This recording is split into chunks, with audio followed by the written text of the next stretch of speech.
Gyökeres, hat-trick for him.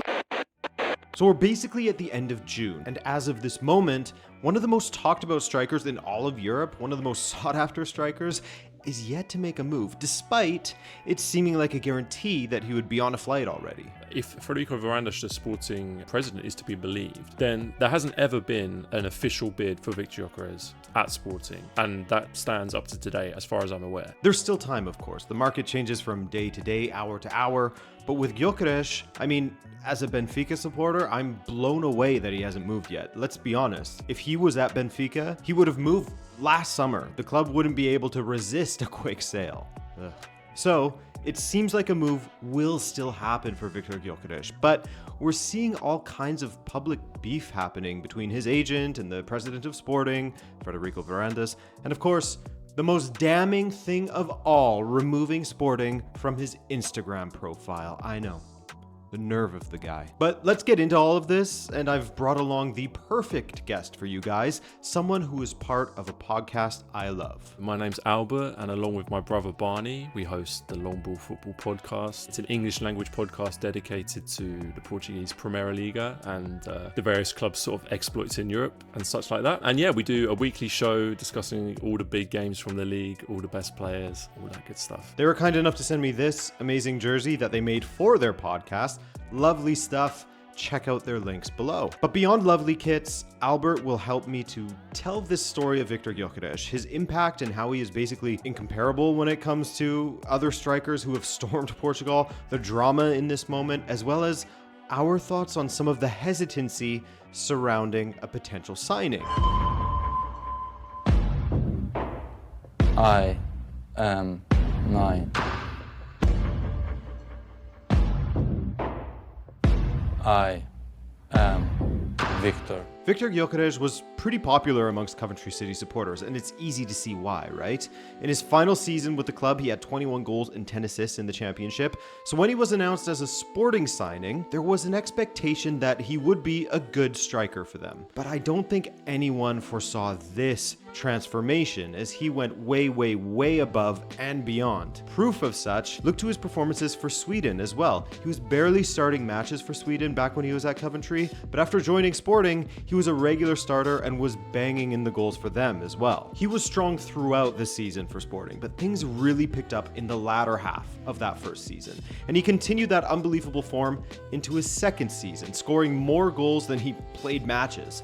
In all, he has 97 goals and 28 assists in 102 appearances for Sporting. We haven't seen somebody dominate like this in decades. In more recent years, we've had the likes of, Bas Dost for Sporting also, who scored a lot of goals. He had a very different career trajectory, though, to the one that I think Viktor Gyökeres is about to have. I mean, far be it from me to label anybody a tap-in merchant, but, there we are. Jonas for Benfica also scored a lot of goals. And the name that I settled on as the person who kind of did it with that ruthlessness and consistency that Viktor Gyökeres did was probably Mario Jardel for Porto and Sporting back in the early noughties. So yeah, it's been a long time. Some brilliant strikers have passed through at Porto during their dominant spell, such as Radamel Falcao. At Benfica during their dominant spell, like Oscar Cardozo. Sporting, they had Bas Dost scoring a ton of goals, but there haven't been many that have put this amount of fear in opposing fans and defenses. Someone you could almost guarantee will score a goal, who's basically a sure thing and is never really satisfied with how many he scores. I want to stay away from cliches, but the kind of complete package really springs to mind. I mean, you see loads of strikers score lots of goals, and you see lots of different types of strikers, but I think it's not often that you see a striker who really has almost everything. And I think in Viktor Gyökeres, what you have is this kind of lethal combination of real strength, real physicality. He's a tall player, he's a very strong player, great pace, great acceleration. He can really explode out of the blocks. When he's running against defenders, he eats them up so easily. And then lethal finishing, really good finisher. He's got a really powerful shot. He's got all different types of finishes to his game, which is important as well. And then again, another cliche perhaps, but that kind of striker's instinct of just that hunger for goals. So many strikers score goals just from being in the right place in the right time, and Viktor Gyökeres is that type of player to a T. His only focus is on scoring. He's kind of selfish in that way, and you do need that selfishness. And of course, while his personal achievements helped to raise his own profile and get him showered with man of the match Match Awards.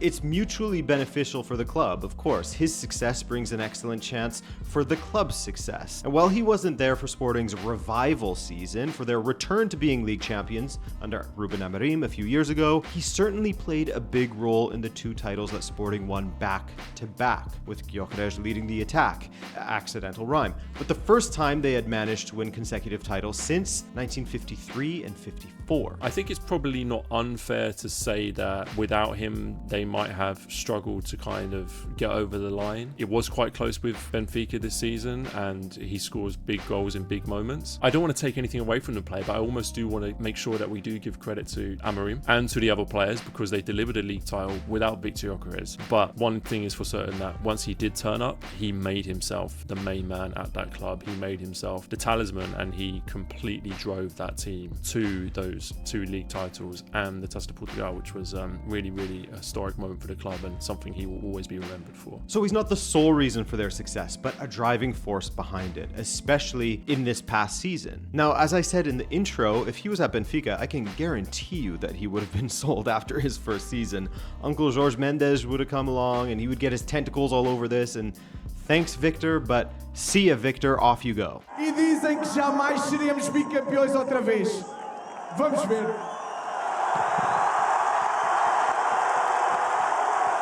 But it was clear to everyone, no doubt the players as well, that Sporting were building something special after their 23-24 title. The young talent in defense, Hjulmand and Marita in the midfield, the attack led by Gyökeres. What a project, right? Unfortunately, we don't have that real inside information, but the picture that you can kind of build up from the outside was, Ruben Amorim himself had his flirtations with other clubs in the kind of preceding months up and towards the end of that season. It does seem he kind of said to a few key players, look, let's keep the band together and let's go for this historic double title winning season. And of course, don't get me wrong, there's no doubt that if somebody had paid Viktor Gyökeres' release clause or even come in with a very high offer, that he would have left. But I think maybe just those top clubs were maybe slightly hesitant to go for the player after one season. And so let's jump ahead to the present. Given he's had 2 incredible seasons that only someone like Mario Jardel could match, the talk of him leaving never goes away. But when it comes to actual moves for Victor... If Frederico Varandas, the Sporting president, is to be believed, then there hasn't ever been an official bid for Viktor Gyökeres at Sporting, and that stands up to today as far as I'm aware. It seems like he would be one of the players that would have been scooped up as soon as June 1st hit, right? But there seems to be some hesitation amongst certain clubs, at least in England. As well, one of the things I've been seeing amongst some Premier League supporters is that they don't think he's worth the money. The age is an interesting one, because I don't think that his age, being 27, affects his ability. I don't think there's any worry that he's going to be over the hill in 2 years. But what it does affect is, of course, resale value. And I think that is something that clubs like Arsenal, like Manchester United, will consider when signing a player. I think those clubs are probably interested in players a little bit younger, just in case it doesn't work out and they can sell on the player and make some money back. Because if you spend 70 million on Viktor Gyökeres, then if in 2 years' time you've decided it's not really worked, at 29 years old, you're probably going to see a smaller fraction of that transfer fee back if you were to sell him. And then the one thing that I've seen more and more discussion about is, of course, the quality of the league. We were discussing off air the kind of Portuguese clubs' performances in the Club World Cup, which I don't think has done the league its reputation much good. Obviously, as somebody who follows Portuguese football very closely, that's not a concern at all. I've watched a lot of players in the Portuguese league, and a few of them very recently have gone on to really big things. I'm thinking of the likes of Vitinha and Nuno Mendes, João Neves, all those types of players. They did it in this league, and you could see that they were going to be stars, and they're proving it now. And there's another thing that I brought up off camera with Albert. You guys know I love Darwin Núñez and some of the things he brings to the table. I can't help but like the guy. He is just so infectious, but unfortunately, the furthest thing from consistently clinical. When he was leaving Benfica after his fantastic second season, Darwin was kind of on a knife's edge. He was young enough that his career could just revert back to the mean of, being inconsistent still, or that could have been the first step of some transformative years for Darwin, with Jurgen Klopp being the perfect person to turn him into a monster in front of goal. That really, really didn't pan out, unfortunately, and goes hand in hand with what Albert was saying about the Portuguese league. I do personally think that people are looking less so at the successes that have come out of the Portuguese league, and are perhaps looking at how the high value transfers have panned out. And with Darwin being an example of a striker going from the Portuguese league straight to the Premier League and flopping when you take into account the money spent on him, there's a lot of apprehension. On the one hand, it's understandable, but only to a certain degree, because on the other hand, there's levels to these things, right? And it's not just the numbers, but the overall feel you get from Viktor from the eye test and how that aligns with the other successes that have come from the Portuguese league. I feel a very similar thing about Viktor Gyökeres. I totally understand people's reservations about Portuguese football, and it's something we have to accept, that it's not the strong league that it once was in Europe, and perhaps even in the last 5 or 6 years, it's not quite the same as it has been. But listen, I think if you speak to anybody who's watched Viktor Gyökeres seriously over the last 2 years, and not just kind of highlights packages, and of course I understand that people don't have the time to be watching Portuguese league football week in, week out. God knows it takes up enough of my time. But anybody who has done that and has seen him play and can compare him to the other players that we've watched in great detail and go on to great things, everyone can see that he is at the very, very top of that kind of level that we've seen. So I understand the apprehension, or kind of the, well, we just don't trust you guys anymore, that the Premier League supporters in particular have. But I do think that Viktor is just different gravy here. But any move or any kind of decision to not move for a player combines the ability, the age, and the financial demands that his club has. And that's where the next stumbling block comes in. So first of all, let's break down his deal arriving at Sporting and everything else. He moved from Coventry for 25 million euros, with a clause being that Coventry would get 10% of any future sale. So right there, you have the first motivator for getting a high fee. Plus, Sporting will have to pay out 10% to Viktor's agent. Also, Viktor's release clause is 100 million euros, and so when you consider what we spoke of regarding his age, he's 27, he's basically on death's door, right? But it is a bit of a deterrent, for sure. Nobody will pay that release clause, and Sporting know that and have said as much via their president, Frederico Varandas. Where it gets a bit messy is that Viktor Gyökeres' agent, Hassan Çetinkaya, believed that there was a kind of set-in-stone agreement for Viktor Gyökeres to leave